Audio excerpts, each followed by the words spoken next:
સાંસદ મનસુખ વસાવાએ નેત્રંગ સેવા સેતુના કાર્યક્રમમાં અધિકારીઓનો ઉઘડો લીધો હતો. ભરૂચના સાંસદ અને આખા બોલાબ મનસુખ વસાવા દ્વારા નેત્રંગ ખાતે યોજાયેલા સેવા સેતુના કાર્યક્રમમાં કેટલીક બાબતો લઈ અધિકારીઓનો ઉઘડો લીધો હતો અને સેવા સેતુનો સાચો અર્થ લોકોને તેમજ ઉપસ્થિત અધિકારીઓ તેમજ પદાધિકારીઓને સમજાવ્યો હતો.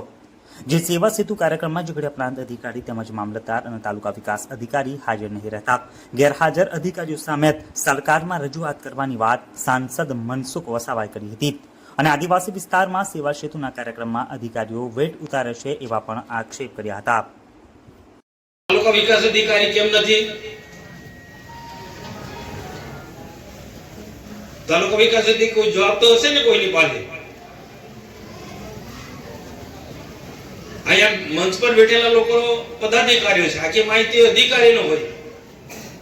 એમાં મેન અધિકારી નથી. સેવા સેતુનો આટલો મોટો કાર્યક્રમ ને તાલુકા વિકાસ અધિકારી નથી, મામલતદાર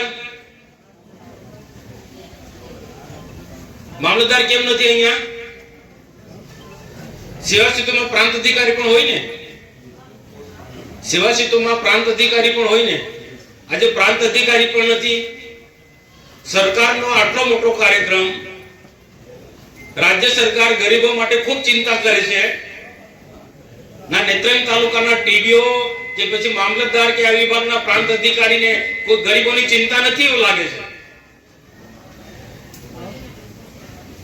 ભાઈની પાસે ખુલાસો માંગો.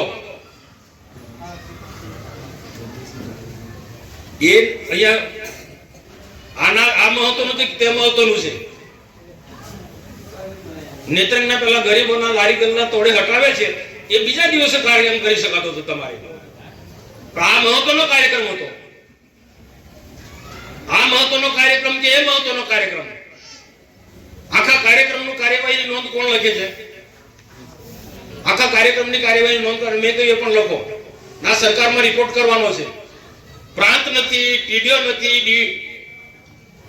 નથી, મામલતદાર નથી ને બીજા કયા કયા વિભાગના અધિકારી નથી. ભાઈ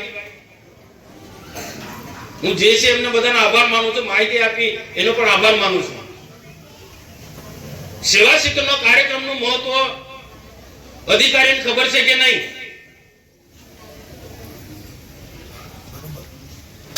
હું સરકારમાં લખીશ કાર્યવાહી નોંધ કરવા, આખો પણ સરકારમાં જોવો જોઈએ ના. આખો કાર્યવાહી નોંધ લખાય પછી મને બતાવો.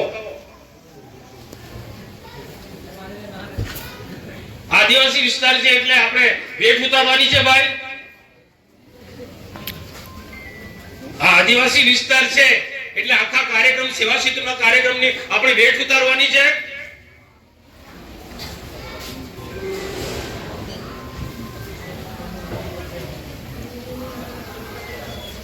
અને જો અહીંયા બધા પદાધિકારીને પણ મારી વિનંતી કે બધાએ આ ધ્યાન આપવું પડે ભાઈ.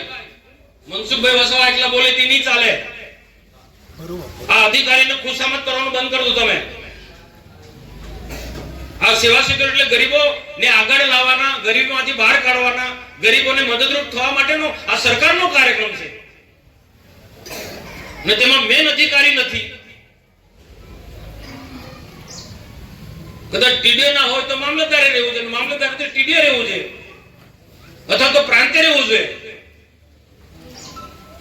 આ ત્રણ માંથી કોઈ રહેવું જોઈતું હતું ને.